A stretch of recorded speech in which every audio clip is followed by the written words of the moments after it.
Hey, afternoon. How's it going? So I wanted to just tackle a couple topics at once here. Start by talking about Miles Smiles. So I got a new version of Miles Smiles. I had a couple of these already. I had a digital stereo cut by Kevin Gray, which is pretty good, and I've got a mono, 60s mono, which I like a lot because 60s stereo kind of sucked, right? And the mono sounds like the whole band in one place. The stereo sounds like one guy's over here and the other guy's over there. But anyway, I wanted a analog stereo, and Mofi obviously is not an option anymore, right? So I 6 months ago or so, Mofi announced they were going to do a 33 of this. They had released this as a 45 a few years ago, and I passed on that. I'm really kind of over 45s. But at the same time that Mofi announced they were going to do a 33 of this, Speaker's Corner announced a repress of their 2008 or so all analog version of it.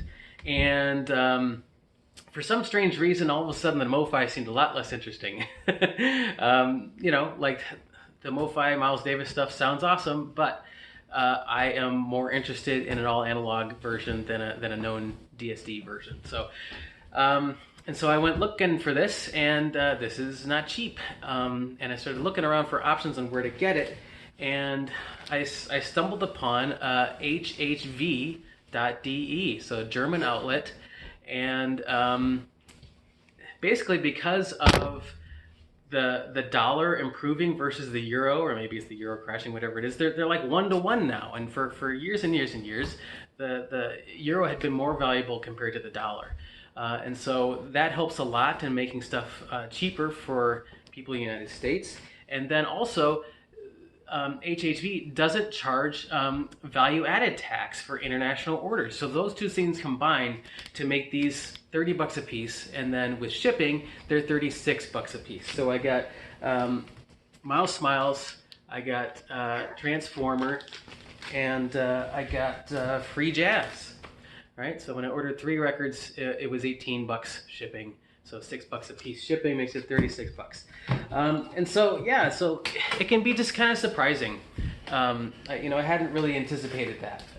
And so I found another example here. This is Juno Records in London, I believe, but in England in any case. And I'll hold this up. You can hit pause if you want to look at that more closely, but I'll take it away so I can talk about it.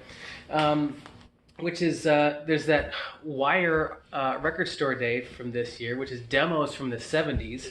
$19.32 they're charging for it. Jim O'Rourke's Insignificance, I think that's a repress of that. That's kind of what started me on this too, was seeing that this apparently has been repressed. And $18.06. That's cheaper than it would be in the States. It's like $25-30 in the States for that. And so even with shipping, it comes to $51.33 for this. I haven't actually ordered this. I'm on the fence about it. I just spent $100 of birthday money on records, and now the idea of spending another $50 on 2 records, I don't think I want to do that actually, but I just wanted to show you that as an example, that you wouldn't necessarily expect as all. Like, I certainly didn't expect it for records to be cheaper when you buy internationally than in the United States. That's definitely gonna be the exception. I'm not trying to claim that it's always like that. I'm just saying you might be surprised if you're having trouble finding something domestically. If it's something that would be an import to the United States anyway, like the Speaker's Corner or that Wire record, or if it's something that's maybe sold out in the U.S. but it hasn't sold as well in Europe, and it's still at regular price in Europe, and maybe it's cheaper to get it that way.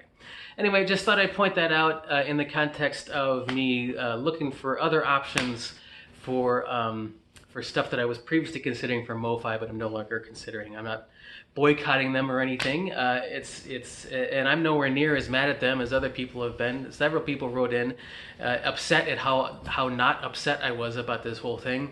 And sorry, if you're looking for outrage, go somewhere else. But anyway, thought I'd point that stuff out to you. Thanks. Have a good one. So long.